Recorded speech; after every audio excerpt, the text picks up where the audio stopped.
قُلْ أَعُوذُ بِرَبِّ النَّاسِ مَلِكِ النَّاسِ إِلَٰهِ النَّاسِ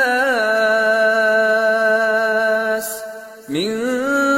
شَرِّ الْوَسْوَاسِ الْخَنَّاسِ الَّذِي يُوَسْوِسُ فِي صُدُورِ النَّاسِ مِنَ الْجِنَّةِ وَالنَّاسِ